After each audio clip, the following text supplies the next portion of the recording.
Everyone, I am Priyanka Gaur. Welcome back to my channel learning with pace. तो आज की हम इस वीडियो में बात करेंगे एक बहुत ही प्यारे से चैप्टर की एक्सप्लेनेशन के बारे में। And the chapter is the rat trap written by Selma Lagerlof, जो आपकी फ्लेमिंगो टेक्स्ट बुक में ये चैप्टर। एंड ये बहुत इंपॉर्टेंट चैप्टर है, यहाँ से लॉन्ग क्वेश्चंस आने के चांसेस होते हैं, राइट। तो ये जो चैप्टर है ना, इसकी already summary, theme and characters के बारे में मैंने पार्ट 1 में बताया हुआ है। अगर आपने वो वीडियो देखी है तो आपको ये वीडियो और ज़्यादा इजी होगी, लेकिन अगर आपने वो वीडियो नहीं देखी है तो मैं थोड़ा सा ओवरव्यू दे देती हूँ कि जो ये टाइटल है द रैट ट्रैप, इसको ना सेल्मा लेगरलॉफ ने एक मेटाफर के तरीके से यूज़ किया है। अब देखो मेटाफर होता क्या है। मेटाफर का मतलब होता है जब हम दो चीज़ों को कंपेयर करें बिना एज एंड लाइक लगाए। तो यहाँ पर जैसे ये रैट ट्रैप है, रैट ट्रैप क्या होता है? एक चूहे को पकड़ने वाला पिंजरा। जिस तरीके से हम एक उस पिंजरे में या तो चीज़ डालकर या पोक डालकर या रोटी का छोटा सा टुकड़ा डालकर चूहे को अट्रैक्ट करते हैं, और जैसे ही चूहा उस रोटी की तरफ लेने आता है, उस पोक को लेने आता है, तो वो चूहेदानी में बंद हो जाता है। उसी तरीके से जैसे एक चूहेदानी में चूहा बंद हो जाता है किसी लालच की वजह से। अब वो लालच क्या था? चीज़, पोक या फिर कोई चपाती का टुकड़ा। इन अ सिमिलर मैनर ये पूरा का पूरा संसार, ये वर्ल्ड जो है, ये क्या है? इसमें अलग अलग ऐसी चीज़ें हैं जैसे लग्जूरियस लाइफ, मटेरियलिस्टिक लाइफ, बड़े बड़े घर, बड़ी बड़ी गाड़ी। और हम सब लोग जब इस बेट में फंस जाते हैं, मतलब इस चुग्गे में अगर हम फंस गए तो हम भी इस पिंजरे से निकल नहीं सकते। सो यहाँ पर जो ये रैट ट्रैप है, जो कि एक केज है, उसी को मेटाफर की तरह यूज़ किया है वर्ल्ड के लिए, कि जिस तरीके से एक चूहेदानी से चूहा बाहर नहीं आ सकता, ऐसे ही इस वर्ल्ड की मोह माया में जो फंस गया या जो मटेरियलिस्टिक चीज़ों में फंस गया, वो इस चक्र से कभी बाहर नहीं आ सकता। So that's how the metaphor is been used here, right. कि मेटाफर का मतलब क्या होता है? जब दो चीज़ों का कंपेयर करा जाए बिना एज एंड लाइक लगाए। तो रैट ट्रैप का कंपैरिजन कहाँ से किया गया है? वर्ल्ड के साथ। एंड जो चूहा है वो कंपेयर करा गया है मतलब ह्यूमन बीइंग्स के साथ, राइट। कि जैसे जैसे चूहा अंदर आया, चूहा इस पिंजरे में कैद हो गया, अब वो बाहर नहीं निकल सकता क्योंकि पिंजरा बंद। ऐसे ही हम लोग भी अंदर चले जाते हैं, इस संसार के मोह माया में फंस जाते हैं। और किस वजह से? मटेरियलिस्टिक चीज़ों की वजह से। और जब हम फंस गए तो हम भी बाहर नहीं निकल सकते। ओके, सो ये यहाँ पर टाइटल का मतलब है। अब अगर ये पूरे चैप्टर की बात करें तो पूरा चैप्टर है रैट ट्रैप सेलर के बारे में। सेलर मतलब जो चीज़ें बेचता है, और रैट ट्रैप सेलर का मतलब वो इंसान जो चूहेदानी बेच रहा है, चूहे का पिंजरा बेच रहा है, ठीक है। So once upon a time एक रैट ट्रैप सेलर था। एंड ये जो रैट ट्रैप्स था, इनको खुद ही बनाता था। मतलब जो चूहेदानी है उसको वो खुद बनाता था। वायर्स इकट्ठा करके, वायर्स की बैगिंग कर करके, या तो स्टोर से या बड़े बड़े फार्म पे जाता, वहाँ से जो वायर्स हैं, मेटल से, उनको उठाता, उनकी बैगिंग करता। एंड देन ये खुद ब खुद क्या बनाया करता था? चूहेदानी मतलब रैट ट्रैप्स बनाया करता था। और ओड मोमेंट्स पर बनाता था, जब भी इसे खाली टाइम मिलता तो ये बना दिया करता था, ठीक है। और जो ये रैट ट्रैप सेलर है ना, ये छोटी मोटी चोरी भी किया करता था, पेटी थीवरी भी किया करता था, to keep body and soul together. ये आपके लिटरेचर में वर्ड लिखा हुआ है, ठीक है। ये क्वेश्चन डायरेक्ट आ भी सकता है। तो इसका मतलब क्या हुआ? Keep body and soul together is a phrase. जब हम ये कहते हैं कि जब हमें अपना पेट भरने के लिए छोटी मोटी चोरी करनी पड़ जाए, तो उसे हम कहेंगे to keep body and soul together, मतलब टू रिमेन अलाइव, जिंदा रहने के लिए। ओके, तो ये जो रैट ट्रैप सेलर था, ये क्या था? ये चूहेदानी बेचता था। इसका अपना कोई घर नहीं था, ये रोड के आसपास घूमता रहता, जहाँ इसे शेल्टर मिलता वहाँ पर ये सो जाया करता था। ओके, वैसे तो लोग इसे कभी वेलकम किया नहीं करते थे, क्योंकि ऑब्वियसली सी बात है, अजनबी लोग आज आपका दरवाज़ा खटखटाएंगे रात को सोने के लिए, क्या आप दरवाज़ा खोलोगे? नहीं खोलोगे। सो वैसा ही इसके साथ होता था, राइट। इसका ना अपना कोई घर था, ना कुछ और जो भी ये चूहेदानी बनाता था, ये खुद ब खुद उसको बनाया करता था मटेरियल्स कलेक्ट करके। लेकिन इसका बिजनेस, जो ये चूहेदानी का बिजनेस था, इससे इसका पेट नहीं भरता था। कहने का मतलब है ये कुछ ऐसा खास कमा नहीं पाता था, तो अपने आप को जिंदा रखने के लिए ये कभी कभी छोटी मोटी चोरियां भी करा करता था। अगर हम इसके अपीयरेंस की बात करें तो ये ऐसे कपड़े पहनता था जो थोड़े से फटे पुराने हैं, एंड इसके चीक्स को अगर आप देखोगे तो चीक्स ना भूख की वजह से अंदर संक हो चुके हैं। संक का मतलब बिल्कुल यहाँ से अंदर से धस चुके हैं भूख की वजह से। And hunger gleamed his eyes, उसकी शक्ल को देखकर, रैट रैप सेलर की शक्ल को देखकर ही आप कह दोगे कि हाँ भाई इसे भूख लगी है। मतलब जो कहते हैं ना कि जो इंसान बहुत ही जिसके पास बेसिक चीज़ें ही ना हो, जैसे रोटी कपड़ा मकान, राइट, यही चीज़ें इसके पास नहीं थी, तो वो चीज़ें इसकी आंखों से दिखाई देती थी। इसकी आंखों से खुद हंगर दिखाई देता था कि इस इंसान को भी भूख लगी हुई होगी, क्योंकि ये भरपेट खाना नहीं खा पाता था, राइट। लेकिन भरपेट खाना खाने के लिए कभी कभी चोरियां किया करता था। और इसकी ज़िंदगी वैसे तो काफ़ी सैड, काफ़ी मोनोटोनस थी। सैड का मतलब बहुत उदास, मोनोटोनस का मतलब वो होता है कि डेली डेली एक ही चीज़ आप करे जा रहे हो, तो उसे कहते हैं बोरियत भरी ज़िंदगी, मोनोटोनस। कुछ इसकी लाइफ में एक्साइटिंग होता नहीं था। एक चीज़ ध्यान रखना, सेल्मा लेगरलॉफ ने कई जगह पर इसको वैगाबोंड बोला है। वैगाबोंड का मतलब क्या होता है? वो इंसान जिसका कोई अपना घर नहीं होता, जो वॉन्डलेस होमरर जो वॉन्डर करता रहता है यहाँ पर यहाँ वहाँ, एंड जो होमलेस होता है। तो वैगाबोंड का मतलब क्या होता है? जो वॉन्डरर होता है एंड वो इंसान यहाँ वहाँ भटकता रहता है अपने शेल्टर के लिए। तो एक होमलेस वॉन्डरर को हम वैगाबोंड या ट्रैम्प कहते हैं। वैगाबोंड या फिर ट्रैम्प, तो ये वर्ड भी यूज़ करे गए हैं रैट ट्रैप सेलर के लिए। ये चीज़ ध्यान रखना, ठीक है। कई बार एग्जामिनर ऐसे क्वेश्चंस में ऐसे वर्ड भी डाल सकता है। हाँ जी, तो जैसा कि मैंने बताया इसका अपना कोई घर नहीं था, और एक ये ऐसा वैगाबोंड था जिसकी लाइफ बिल्कुल बोरियत भरी थी, और इसके पास ना करने को कुछ खास होता नहीं था। तो ये रोड के किनारे, सड़कों के किनारे थका हारा चलता रहता था, क्योंकि इसका अपना कोई शेल्टर तो था नहीं। सारा दिन चल रहा है, जहाँ जगह मिल गई वहाँ बैठ गया, जहाँ जगह मिल गई वहाँ सो गया, ओके। और ये जब सड़क के किनारे अकेला घूमता रहता था शेल्टर की एक शेल्टर को सीख करने के लिए, मतलब शेल्टर को ढूंढने के लिए, तो ये अपनी ओन मेडिटेशंस, मतलब अपने ही विचारों में, अपने ही थॉट प्रोसेस में डूबा रहता था।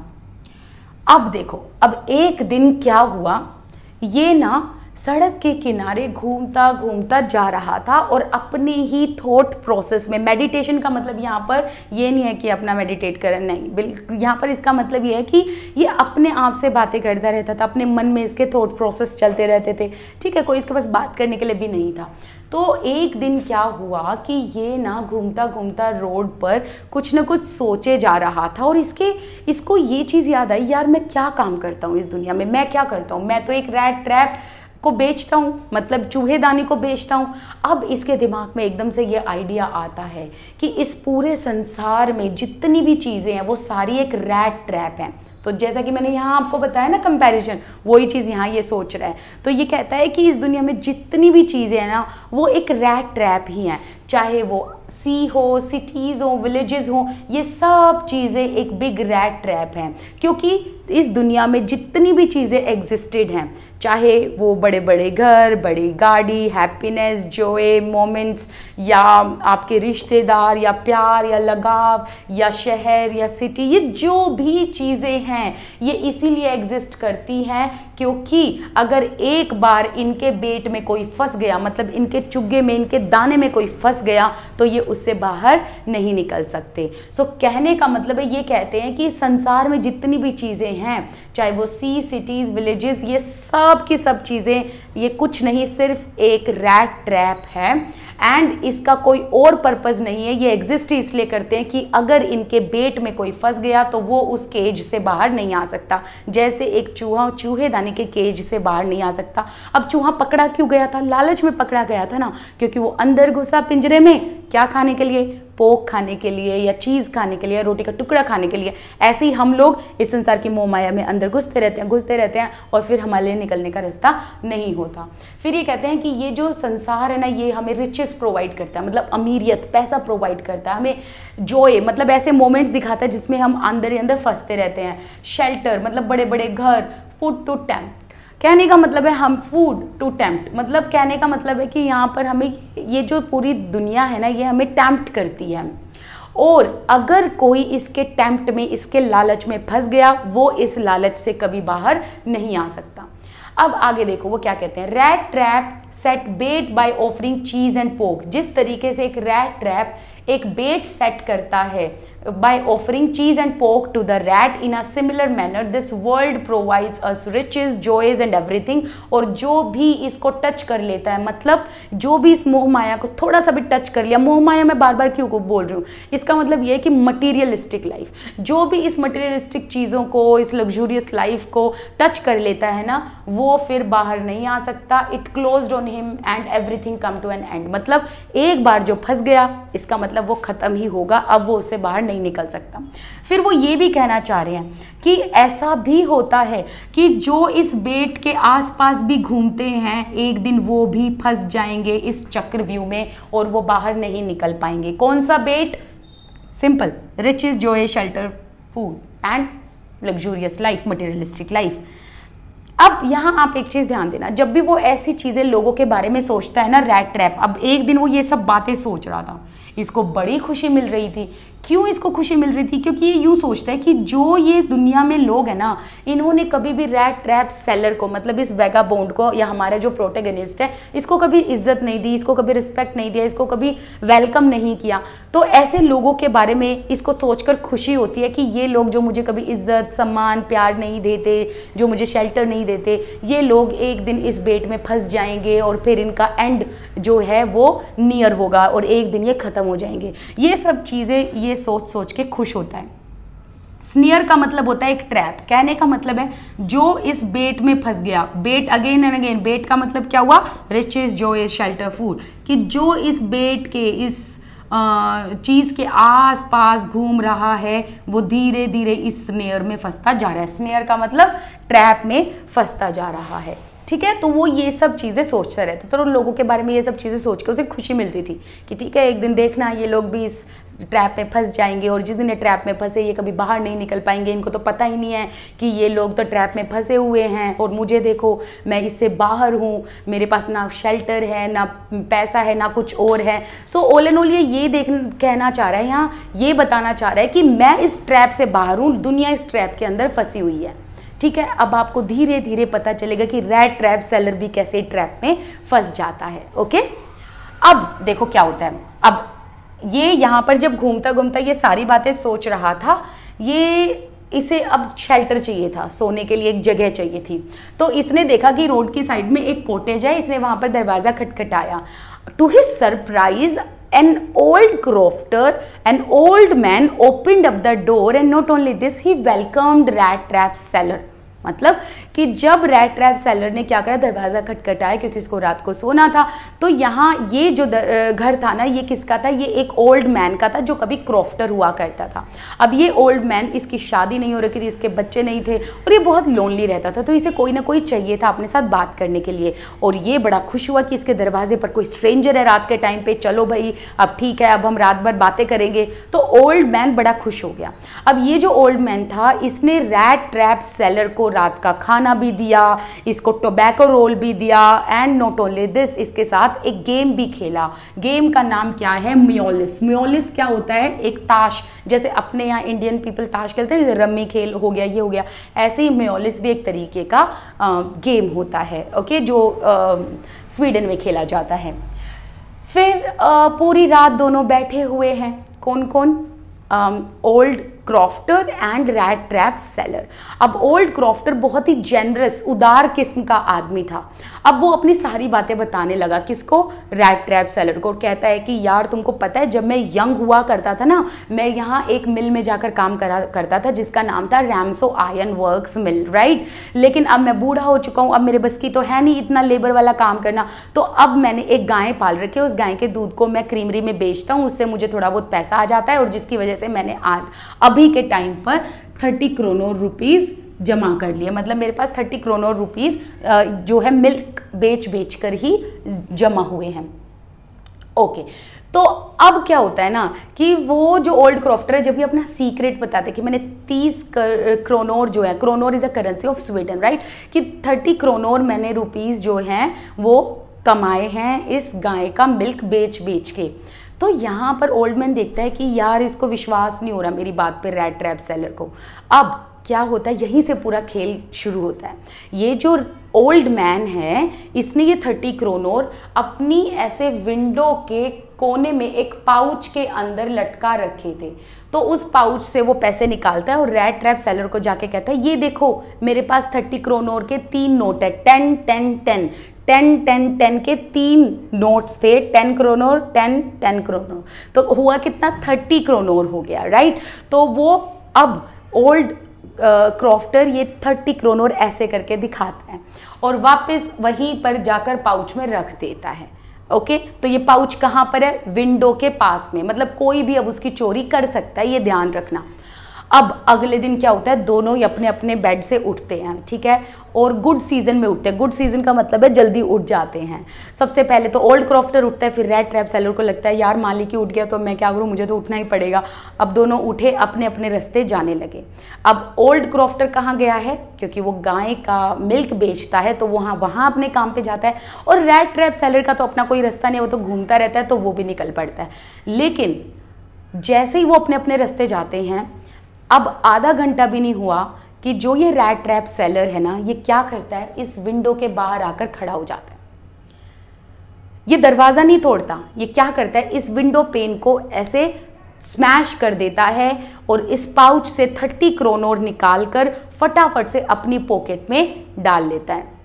अब सोचता है, अब खुश होता है, वाओ मैंने 30 क्रोनोर चुरा लिए, वो भी बिना दरवाज़ा तोड़े। लेकिन अब बारी आती है कि वो कौन से रास्ते से जाए। अगर हाईवे से जाएगा पकड़ा जा सकता है, लेकिन अगर वो फॉरेस्ट के रास्ते से जाएगा तो उसके लिए सेफ है। तो अब वो सोचता है कि मैंने चोरी करी है, अब जिस चोर ने चोरी करी है, ऑब्वियसली जिसके मन में खोट होता है वो ऐसा ही रास्ता चुनेगा ना, सुनसान टाइप्स का। तो ये क्या करता है, ये फॉरेस्ट के रास्ते से जाने लगता है। अब क्योंकि इसका अपना कोई घर नहीं था तो ये फॉरेस्ट के रास्ते से भी जाए तो भी इसे कोई दिक्कत नहीं थी।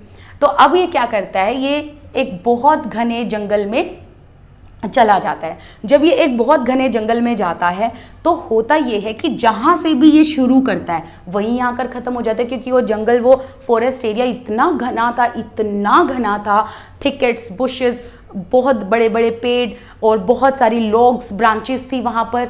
तो इसको निकलने का रास्ता ही नहीं मिल रहा था। तो इसने डिसाइड करा कि ये एक डेफिनेट पाथ लेगा। डेफिनेट पाथ मतलब ऐसे सीधे सीधे रास्ते जाएगा, लेकिन बार बार वो रास्ता ट्विस्ट बैक हो जाता। मतलब अगर उसने यहाँ से शुरू करा तो घूम घूम के फिर से वो यहीं आ जाता।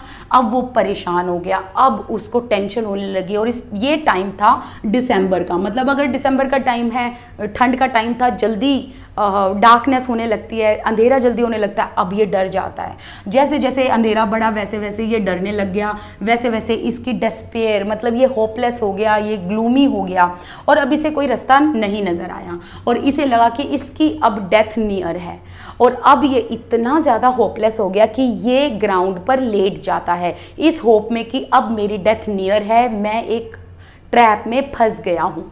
अब जैसे ही ये ग्राउंड पर ऐसे लेटता है ना, वैसे ही इसे एक साउंड सुनाई देती है। किसकी साउंड? थंपिंग की। थंपिंग का मतलब क्या होता है, जब हम लोहे को हम क्या करते हैं, एक नीचे एनविल रखते हैं, एनविल के ऊपर हम लोहा रखते हैं, लोहे को हम हथौड़े से मारते हैं, हम हैमर करते हैं, राइट, उसे हम उस आवाज़ को हम थंपिंग कहते हैं। तो अब इसे थंपिंग की आवाज़ सुनाई देती है और ये एकदम से उठता है। ये अपना जो इसका करेज होता है उसको वो गैदर करता है, राइट, और सारा करेज गैदर करके सोचता है यहाँ आसपास कहीं लोग हैं, इसका मतलब मैं बच सकता हूँ। तो अब ये क्या करता है, ये साउंड को फॉलो करता करता फॉरेस्ट से बाहर निकल जाता है और ये साउंड को, थंपिंग जो साउंड हो रही थी उसको फॉलो करता करता ये पहुँचता है एक रैम्सो आयरन मिल में। अब आयरन मिल का मतलब क्या है, जहाँ लोहे का काम हो रहा है। रैम्सो का मतलब क्या है, ये एक फैक्ट्री का नाम है। ओके, तो अब क्या होता है कि जब ये रैम्सो आयरन मिल में मतलब ये पहुंचता है उसके बाहर, तो इसे थोड़ी सी अंधेरे में से ना थोड़ी सी रोशनी दिखाई देती है। और वो कहाँ दिखाई देती है, वो सूटी पेन से दिखाई देती है। अब सूटी पेन का मतलब क्या होता है, एक्चुअली ना जहाँ पर आयन का काम हो रहा होता है वहाँ पर इतनी आयन की जो रेजिड्यूज़ हैं वो विंडोज़ पर जाकर चिपक जाते हैं, और उस विंडो से ना धीरे धीरे धीमे धीमे लाइट आ रही थी। उस लाइट को देखकर ये जो रैट ट्रैप सेलर बड़ा खुश हो जाता है, सोचता है यार मैं यहीं रात बिताऊंगा। एक तो पहली बात यहाँ पर फर्नेस होगा, फर्नेस का मतलब क्या है, क्योंकि आयन मिल में क्या होता है, आयन को पिघलाने के लिए आग की भट्टी होती है, अब उससे उसको गर्मी मिलती, और ठंड का टाइम था तो इसे लगा कि यार सही है मैं यहीं रहूँगा पूरी रात। एक तो मैं फैक्ट्री मिल जाएगी सोने के लिए रात को, दूसरा मैं जो है लाइट में सोऊंगा properly, and light in the sense मतलब फैक्ट्री के अंदर धीमी धीमी नाइट थी।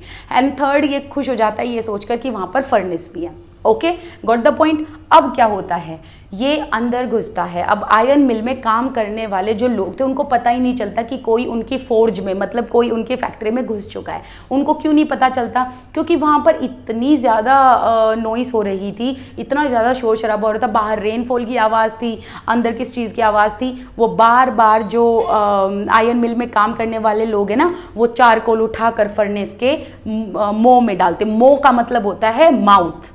यहाँ पर देखो, shoveled charcoal in the maw of the furnace, तो आग की भट्टी के अंदर वो चारकोल शोवल कर रहे थे, मतलब डाल रहे थे, ऐसे कि चारकोल खत्म होता फिर वो चारकोल डालते। उस चारकोल को जब हम उठाकर डालते हैं तो क्लैटर मतलब एक साउंड होती है जिसे हम क्लैटर कहते हैं। तो वो जो आवाज़ थी ना वो मतलब इस फैक्ट्री के अंदर आ रही थी। साथ ही साथ फैक्ट्री के अंदर और भी बहुत सारी आवाज़ थी। कौन कौन सी आवाज़ हो रही थी, मतलब यहाँ कहने का मतलब है यहाँ पर ना ये बताया गया जैसे कि ये फैक्ट्री है, फैक्ट्री के बाहर तो बारिश हो रही है, ठीक है, और फैक्ट्री के अंदर भी बहुत सारा शोर शराबा हो रहा है, जैसे कि पिग आयन मतलब जो रो आयन होता है उसको जो है फायर के ऊपर रखा जा रहा था, एनविल पर उसको थंप किया जा रहा था, एंड उसके मास को जो ग्लोई मास होता है, जो लिक्विड मास होता है, उसको पिघलाया जा रहा था। तो इसकी वजह से अंदर भी बहुत शोर शराबा था, तो बाहर भी और अंदर भी फोर्ज के काफ़ी शोर शराबा था। तो इसीलिए फैक्ट्री में काम करने वाले मास्टर स्मिथ को नहीं पता चला कि कोई अंदर आया है। तो इतने में क्या होता है कि मास्टर स्मिथ के आगे कोई आकर खड़ा हो जाता है। वो कौन था, none other than rat trap seller. Rat trap seller बोलता है उसको, क्या मैं यहाँ एक रात रुक सकता हूँ। अब जो ये मास्टर स्मिथ था ये उसको हाँ ना में ज़्यादा ऐसे जवाब नहीं देता है, ना उसकी तरफ देखता है इतना ध्यान करके, बस एक देखा और बात खत्म, एक ग्लैंस देखता है, ठीक है। तो वो ऐसे बोलते हैं ठीक है तुम सो सकते हो, ओके। अब क्या होता है, वो दिन वो रात थी इंस्पेक्शन डे की रात। तो इस मिल का एक मालिक था, है ना, मिल के जो मालिक होते हैं उनकी आदत होती है ना वो इंस्पेक्ट करने के लिए आते रहते हैं कि भाई काम ढंग से हो रहा है कि नहीं हो रहा है। तो इस मिल का जो मालिक था ना वो उस रात वहाँ पर आया ये इंस्पेक्ट करने के लिए कि काम ढंग से हो रहा है कि नहीं हो रहा है। कई बार ये भी क्वेश्चन आ सकता है कि आयन मिल का जो मालिक है वो क्यों इंस्पेक्ट करने आता था दिन में 2 बार। इसके पीछे रीज़न ये था कि उसका एक मेन एम था कि लोगों के पास अच्छा आयन पहुँचे, अच्छा लोहा पहुँचे, अच्छा मटेरियल जाए। तो ये उसका एक मेन एम था और वो मेक श्योर करता था कि मेरी फैक्ट्री में अच्छे प्रोडक्ट्स बने, राइट। तो अब क्या है ना, वो रात को आता है क्योंकि उसको इंस्पेक्ट करना था अपनी फैक्ट्री को कि भाई मेरी फैक्ट्री में काम ढंग से हो रहा है कि नहीं हो रहा है। अब उसने देखा कि कोई फर्नेस के पास में सोया हुआ है। जब वो जाकर देखता है वहाँ पर कि कौन सोया हुआ है, तो ये जो था ना रैट ट्रैप सेलर, ये कैसे सोया हुआ था, इसने अपने मुंह पे कैप लगा रखी थी।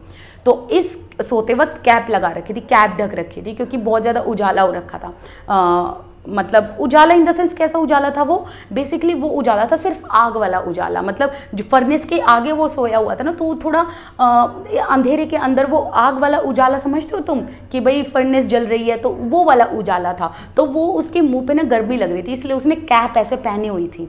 तो अब जो आयन मास्टर है, आयन मास्टर कौन है, जो इस मिल का मालिक है, वो आता है, वो उस कैप को उठाता है और कैप को जैसे ही वो उठाता है वो कहता है निल्स ओलोफ तुम यहाँ क्या कर रहे हो। अब मैंने एक नाम दिया निल्स ओलोफ, ठीक है, मैं यहाँ लिख देती हूँ। तुमको इस कैरेक्टर का नाम ही देखने को मिलेगा, ये कैरेक्टर एक्चुअल में देखने को नहीं मिलेगा इस पूरे चैप्टर में। अब तुमको आगे बताने से पहले मैं बताती हूँ ये है कौन।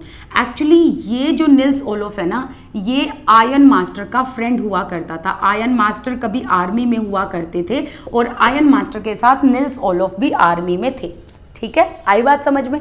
तो अब ये आयन मास्टर इस पेडलर को, इस रैट ट्रैप सेलर को क्या समझ बैठता है, निल्स ओलोफ समझ बैठता है। कई बार ऐसा होता है ना कि हम किसी को पहचानने में गलती कर देते हैं, तो इस आयरन मास्टर ने पहचानने में गलती कर दी। इसे लगा कि इसकी फैक्ट्री में इसी का फ्रेंड, जो बहुत पुराना फ्रेंड है, वो सो रहा है। तो आयरन मास्टर कहता है, निल्स ओलोफ, ये तुमने क्या कर रखा है अपने साथ? आयरन मास्टर की ये बात सुनकर पैडलर, मतलब जो आयरन मास्टर ने जब ये बोला ना कि तुम यहाँ क्या कर रहे हो, तो पैडलर ना, अब पैडलर को ना ध्यान रखना, पैडलर रैट ट्रैप सेलर ही है। तो जो पैडलर है ना, वो जो है ना ये नहीं बताता कि मैं तुम्हारा फ्रेंड नहीं हूँ, क्योंकि उसके मन में फिर से लालच आता है कि यार ठीक है ना, अगर इसे ये मेरे को अपना दोस्त समझ रहा है, ये मुझे कुछ पैसे दे जाएगा मेरी हालात देख के। तो इतने में आयरन मास्टर कहता है, निल्स ओलोफ, तुमने अपना क्या हाल बना रखा है, काश मैं तुम्हारे साथ होता अभी आर्मी में, तो मैं तुमको ऐसे रिटायर नहीं होने देता। तुमने क्यों रिटायरमेंट लिया, तुमने क्यों रिजाइन करा आर्मी से? अब ध्यान रखना, ये जो निल्स ओलोफ है शायद इसने रिज़ाइन कर दिया था आर्मी से, इसलिए आयरन मास्टर ये बात कह रहा है। और आयरन मास्टर सोच रहा है कि जब से इसने रिज़ाइन करा है, इसकी हालत इस फटे पुराने कपड़े जैसी हो गई है। ठीक है, अब जो ये पैडलर है ये बात सुनकर कहता है, भगवान जाने पता नहीं मेरे साथ क्या हुआ है। रैट ट्रैप सेलर यहाँ बताता नहीं है कि मैं तुम्हारा फ्रेंड नहीं हूँ, मैं तो एक रैट ट्रैप सेलर हूँ। ठीक है, फिर आयरन मास्टर कहता है, यार चलो मेरे साथ घर में चलो। तो रैट ट्रैप सेलर मना कर देता है। अब ध्यान रखना, rat trap seller iron master के लिए उसका एक दोस्त है, क्योंकि इसे नहीं पता कि ये निल्स ओलोफ नहीं बल्कि ये रैट ट्रैप सेलर है। वो उसे निल्स ओलोफ समझे बैठा है, क्योंकि उसे शक्ल थोड़ी सी लगी होगी, मैच करती है कि भाई ये निल्स ओलोफ है, राइट। तो अब आयरन मास्टर उसको अपना दोस्त समझकर कहता है कि चलो निल्स ओलोफ मेरे साथ घर चलो।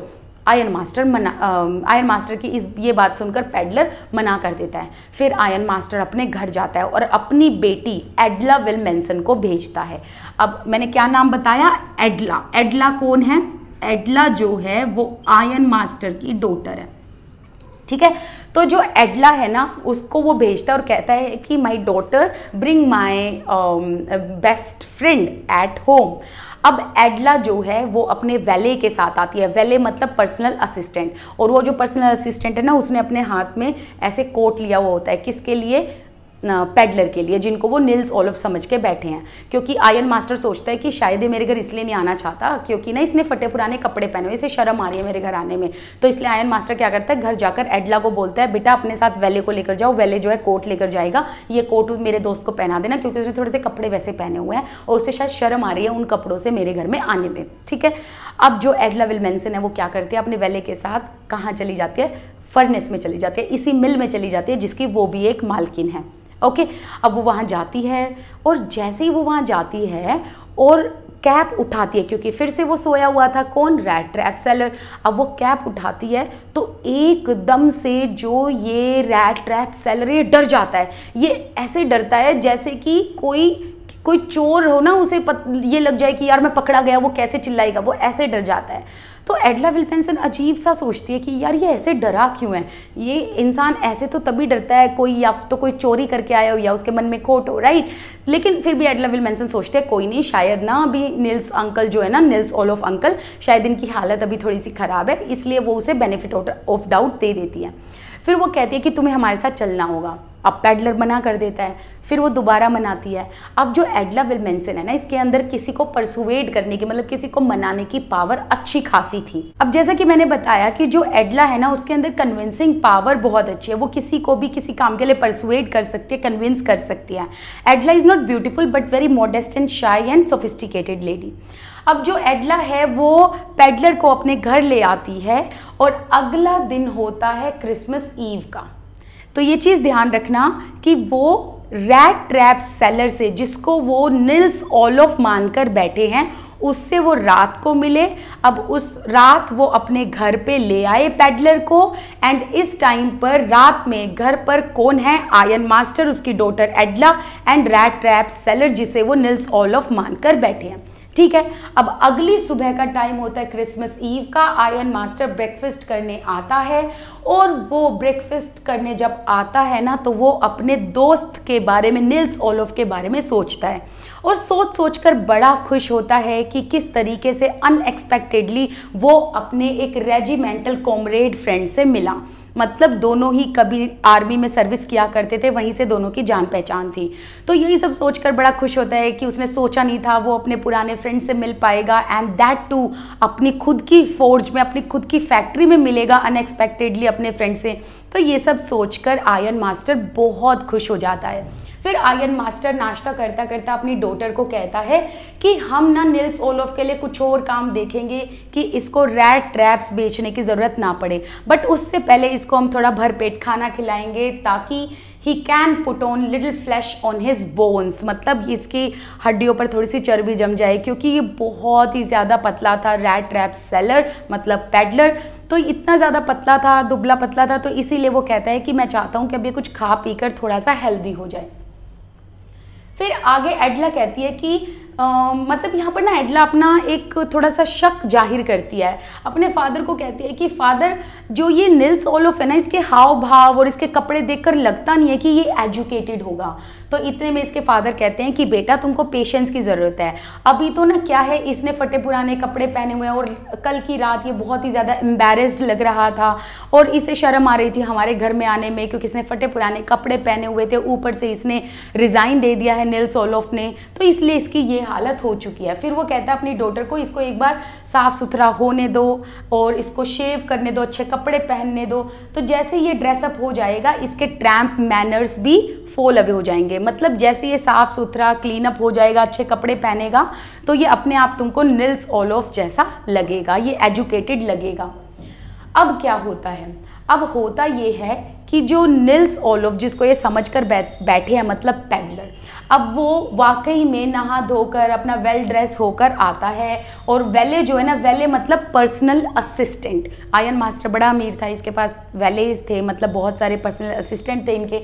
तो इसका जो वेले है उसने क्या करा, उसने इस पेडलर के बाल काट दिए, शेव किया और बड़ा ही प्यारा सा उसे सूट दे दिया पहनने के लिए, white shirt they the, and वो शर्ट ऐसी थी उसके कॉलर स्टार्च थे। स्टार्च का मतलब क्या होता है, एकदम ऐसे स्टिफ कॉलर जो होते हैं उसे हम स्टार्च कॉलर कहते हैं। एंड होल शूज दिए, मतलब वो शूज जो है प्रॉपर उसको फिट हो रहे थे।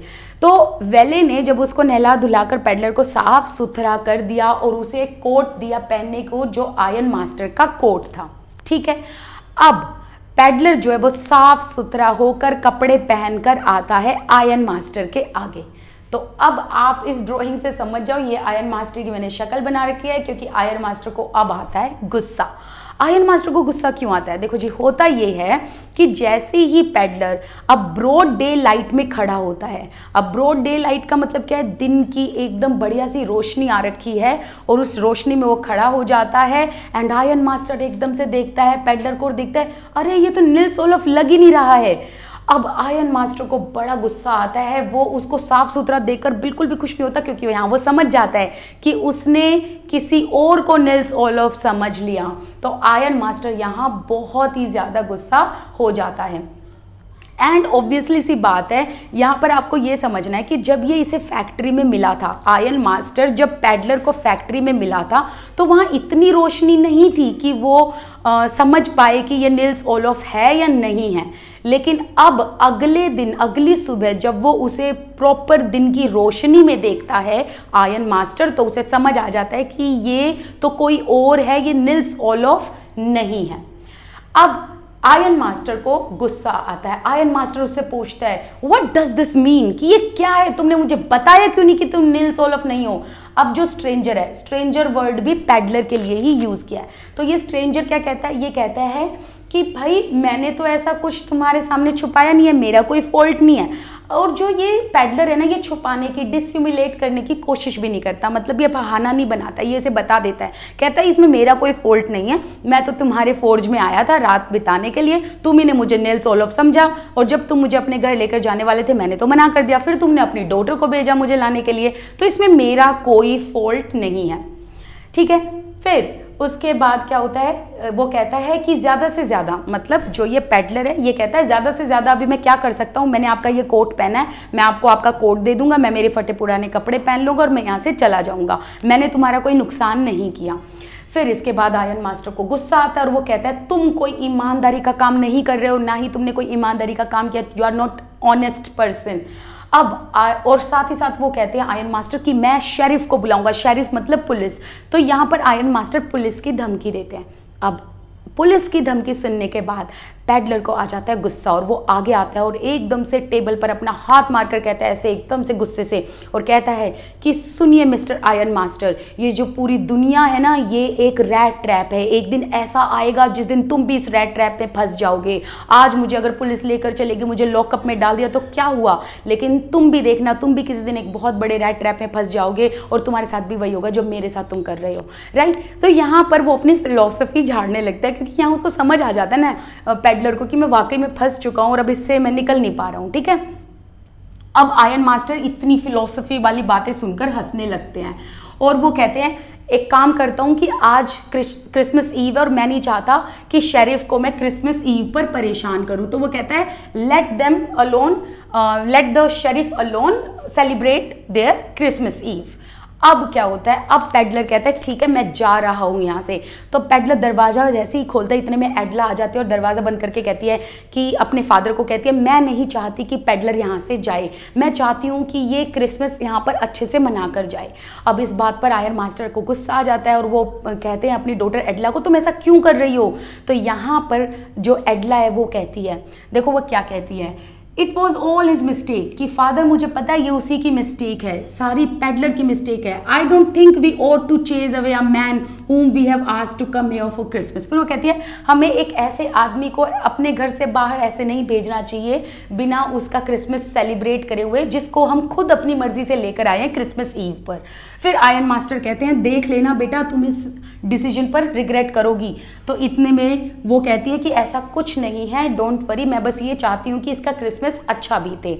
और यहाँ पर एडला एक चीज़ और कहना चाहती है, एडला कहती है कि ये बेचारा वैगाबोंड, मतलब जिसका कोई अपना घर नहीं है, जो ये होमलेस है और ये क्या करता रहता है, यहाँ वहाँ भटकता रहता है घर की तलाश में, इसको कोई वेलकम नहीं करता, इसको कोई खाना नहीं देता। और मैं चाहती हूँ कि एज अ ह्यूमन बीइंग और ह्यूमैनिटेरियन ग्राउंड पर अगर हम इसे अपने घर लाए हैं तो इसका क्रिसमस अच्छा बनाए हम। अब सारे के सारे तीनों, मतलब आयरन मास्टर अपनी बेटी की बात मान जाता है, जैसा कि मैंने बताया कि एडला के अंदर कन्विंसिंग पावर होती है, तो वो अपने फादर को मना लेती है।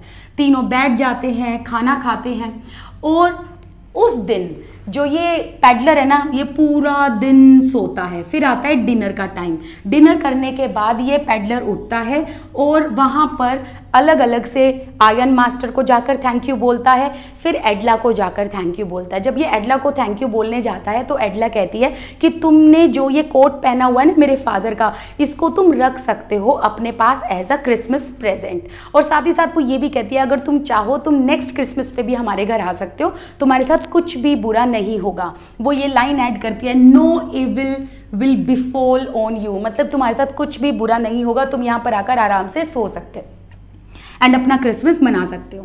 अब क्रिसमस ईव तो चला गया। अगले दिन क्या होता है, सुबह सुबह जो आयरन मास्टर हैं, मतलब क्रिसमस के दिन जो आयरन मास्टर हैं एंड जो एडला है वो चर्च में चले जाते हैं अपनी चर्च सर्विस के लिए, ठीक है।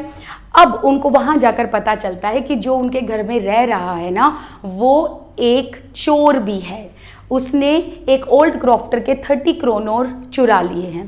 अब जैसे ही ये बात उनको पता चलती है, दोनों बहुत ही ज़्यादा बुरा फील करते हैं, और एडला को तो इसलिए बुरा लगता है कि उसने अपने फादर से ऊपर होकर उस इंसान को अपने घर में रोका। अब इतने में जैसे ही उसको पता चलता है ना आयरन मास्टर को कि इनके घर में जो इंसान रुका है वो एक चोर है, तो यहाँ पर आयरन मास्टर कहते हैं I only wonder how many silver spoons are there in my cupboard this time. तो वो यहाँ पर अपने सिल्वर स्पून्स के लिए बहुत ही ज़्यादा ऐसे हो रखा है टेंशन में कि कहीं वो चुरा कर ना ले गया हो मेरे घर का सामान। अब जो इनका वैगन होता है, वैगन कौन होता है, जो कैरेज चलाता है, ठीक है। कैरेज पता है ना आपको क्या होती है, तो जो कैरेज चलाता है उसको हम वैगन कहते हैं। अब जो ये वैगन है ना, ये फटाफट से आयरन मास्टर ने एडला को कैरेज में बिठाकर लाता है, और वो कैरेज रुकी ही नहीं थी। इतने में आयरन मास्टर नीचे उतर के अपने वैले से पूछता है क्या वो स्ट्रेंजर अभी भी घर में है, और साथ ही साथ वो अपने वैलों को बताता है कि हमें पता चला है कि वो एक चोर है। तो इतने में ये जो वैले है ये कहता है नहीं नहीं सर, वो यहाँ नहीं है, वो यहाँ से जा चुका है, बल्कि उसने एक गिफ्ट रैप करके एडला के लिए छोड़ा है। तो यहाँ पर वो जो वेले है वो कहता है कि आयरन मास्टर को कि सर वो घर से कुछ भी चुरा कर नहीं ले गया, इनफैक्ट वो एडला के लिए एक पैकेज छोड़कर गया है। अब जो पैकेज था ना वो इतनी बुरी तरीके से उसने पैक कर रखा था पैडलर ने कि जैसे ही एडला ने हाथ में लिया तो वो पैकेट अपने आप खुल गया और उसके अंदर 3 चीज़ें थी। एक था स्मॉल रैट ट्रैप, दूसरा था रिंकल्ड 10 क्रोनोर के 3 नोट्स एंड तीसरा था उसमें एक लेटर जो कि जैग्ड राइटिंग में लिखा हुआ था। जैग्ड राइटिंग का मतलब इर्रेगुलर, जैसे कि एक बार कैपिटल और ऐसे और ऐसे और ऐसे, है ना, ऐसे, मतलब अजीब से तरीके से लिखा हो ऊपर नीचे जिसमें कोई सिमेट्री ना हो लेटर्स में, उसे हम जैग्ड लेटर कहते हैं। तो यहाँ पर लास्ट में ये बताया है कि जो ये पैडलर होता है ना, जब इसे ये समझ आता है कि एडला कितनी ज़्यादा अच्छी इंसान है और एडला ने उसके साथ कितना अच्छा बिहेवियर किया और इतने अच्छे से उसे ट्रीट किया जैसे कि वो वाकई में कोई कैप्टन निल्स ओलोफ हो, तो इसी वजह से जो पैडलर है उसे एहसास होता है कि उसने गलत किया और वो जाते जाते उसके लिए 3 चीज़ें छोड़ जाता है। एक तो स्मॉल रैट ट्रैप। अब इसका सिग्निफिकेंस क्या है? इसका सिग्निफिकेंस ये है, वो इसलिए स्मॉल रैट ट्रैप छोड़कर जाता है एडला के लिए, ये बताने के लिए कि मैं एक रैट ट्रैप में फंस गया था, मैं इस मटेरियलिस्टिक चीज़ की वजह से, इस बेट में क्या हो गया था, मैं इस बेट की वजह से फंस गया था और अब तुम्हारी वजह से मैं इस रैट ट्रैप से निकल पाया हूँ, इसीलिए वो रैट ट्रैप छोड़ कर गया था। दूसरा, वो ये 30 क्रोनोर इसलिए छोड़ कर गया था, लेटर में उसने लिखा कि ये 30 क्रोनोर उसी ओल्ड क्रॉफ्टर को दे देना जिसने अपनी विंडो के साइड में पाउच में ये 30 क्रोनोर टांग कर रखे हुए हैं, और ये 30 क्रोनोर हर एक वैगाबोंड के लिए एक बेट का काम करते हैं। और तीसरा, उसने एक लेटर लिखा हुआ था जिस लेटर में ये बताया हुआ था कि डियर एडला, तुमने मुझे एक कैप्टन की तरह ट्रीट किया और मैं कैप्टन की तरह ही एक अच्छा इंसान बनकर यहाँ से जा रहा हूँ, और मैं, मतलब वो अपने आप को कैप्टन बनाकर यहाँ लेटर लिखकर जाता है और लास्ट में साइन करके जाता है कैप्टन वॉन स्टेले। तो ये नाम क्या है? Captain Nils Olof von Stahle, this is the full name, right. और वो लेटर में ये सब लिखकर जाता है कि 30 क्रोनोर उसको देना, साथ साथ ये कहता है कि तुम्हारी काइंडनेस की वजह से आज मैं इस रैट ट्रैप से निकल पाया हूँ। सो इस पूरे चैप्टर का थीम ही यही है कि हम किसी भी इंसान की अच्छाई को निकाल सकते हैं, सिर्फ देर इतनी है कि हमें उनके साथ एक अच्छे तरीके से बर्ताव करना चाहिए। अगर हम अच्छे तरीके से सामने वाले को ट्रीट करते हैं तो सामने वाले की हम गुडनेस को बाहर निकालते हैं। कोई इंसान बुरा नहीं होता, हर एक के अंदर अच्छाई होती है। And that's the end of the chapter. अगर आपको ये चैप्टर बहुत अच्छा लगा है, एक्सप्लेनेशन समझ में आई है, तो प्लीज़ आप मुझे कॉमेंट सेक्शन में बताइएगा। आप मेरे साथ इंस्टाग्राम, टेलीग्राम पर जुड़ सकते हैं, आप मेरे साथ अनअकैडमी पर भी जुड़ सकते हैं। आपको तीनों चीज़ों का लिंक डिस्क्रिप्शन बॉक्स में मिल जाएगा। Thank you so much and at this time I would like to sign off. Thank you.